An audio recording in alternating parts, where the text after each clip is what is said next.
Hey guys, welcome back to Get Good, a series where I go through my gameplay footage to see what went right, what went wrong, and what can be improved on to get better at the game.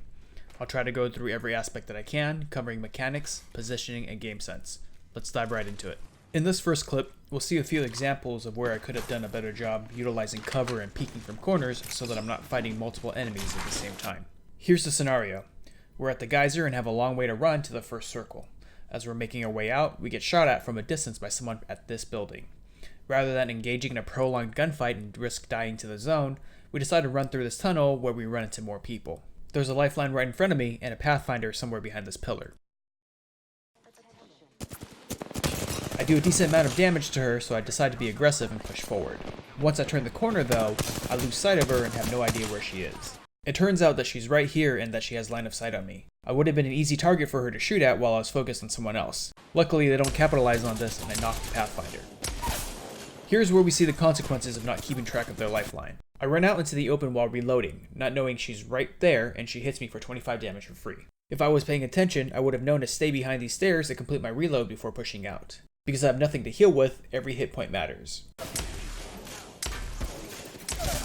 Their missing squad mate that was shooting at us outside the tunnel also shows up, lasers down our lifeline, and is coming for me next. Because I'm caught out in the open with my pants down, their third squad member, a Caustic, does another 25 damage to me for free while I'm fighting the lifeline.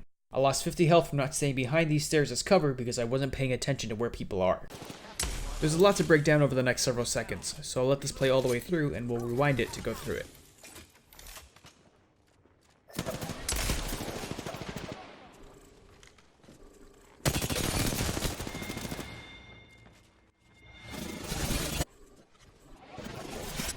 We'll start with the positives of the situation. Our Gibraltar is acting as mobile cover for me, which is the only reason I don't die right away. He soaks up 2 shots that would have hit me when I peeked from behind cover.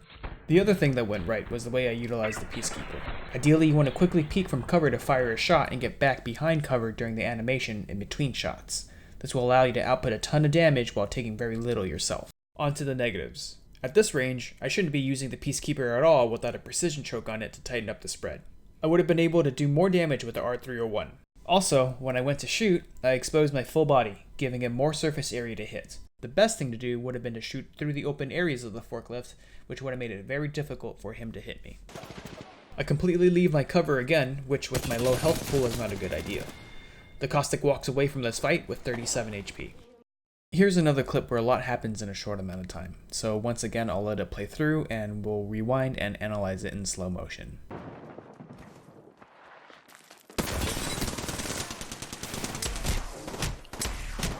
I almost passed up on this clip since it would have been easy to say that I lost this because I was caught out of position away from my team and that my aim was garbage, both of which are true. However, I think there are other things that we can learn from this 5-second fight.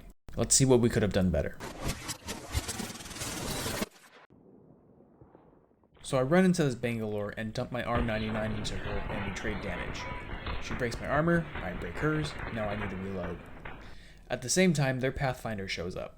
Notice how far away they are from the door. Also notice the giant letters on my screen that say close. Once I noticed that this was going to turn into a 2v1 fight, I should have closed the doors and ran up to block them shut with my body. Using the doors as cover would have kept me from taking damage from 2 people at once and getting knocked. While blocking the door, I also could have used the shield cell to give me 25 extra health. This also gives my teammates time to catch up so that this turns into a 3v2 fight in our favor.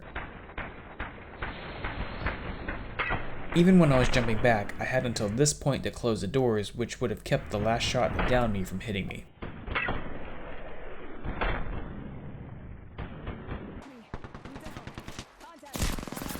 Let's look at where my teammates are. Our Octane is on the high ground of this train platform and our lifeline is about to flank outside around the corner. If I had managed to block the door for just 4 seconds, the enemy team would have been caught out in the open without cover and my teammates would have been in a great position to shoot at them. We eventually still won this fight, but I could have made it a lot easier for my team if I had made the right split-second decision to close the doors.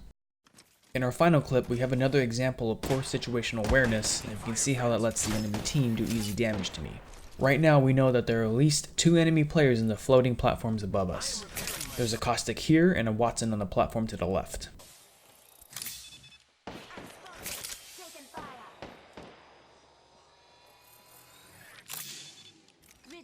The Wattson gets on the zipline and comes directly towards us, which is great because she becomes an easy target to shoot down. At the moment, my position is perfect because I can see the entire zipline while completely behind cover.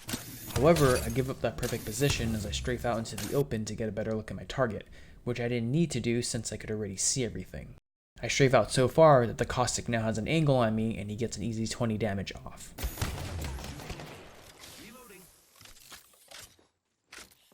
The caustic zips over and dives into a 2v1 fight against us.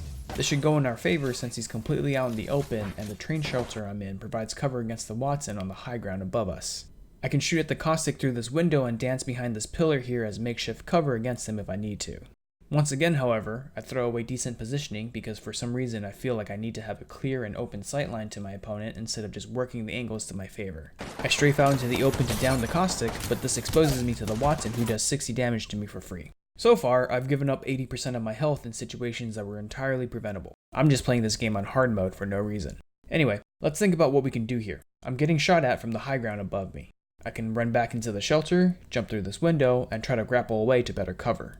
If the Wattson drops down to chase me, then this escape plan could work out pretty well. However, if she's patient and stays on the high ground, then I'll be easy pickings for her. The other thing I could do is run back into the shelter, switch to my prowler, aim down the hallway, and wait for the Wattson to drop down. At my low health, I won't be able to win a heads-up fight, but at least I can try to do some damage to her so my teammate will have an easier time taking her out. I end up taking neither of these routes. We can see the caustic gas in front of me plain as day while we're paused here. Poor situational awareness at the time causes me to not notice it, probably because I was panicking from being shot at. I run directly towards the gas, realize my mistake, and get knocked down, all in the span of 2 seconds, and we proceed to lose this fight. It's easy to say that having better aim will win you more games, which is obviously true. However, aim is something that takes a lot of time and practice to develop. You're not going to turn into an aim god overnight, which is why doing gameplay analysis like this is so valuable. Every situation presented today would have had a much better outcome if I had made some minor adjustments. Something as simple as not taking 3 steps to my left or closing a door could have changed everything.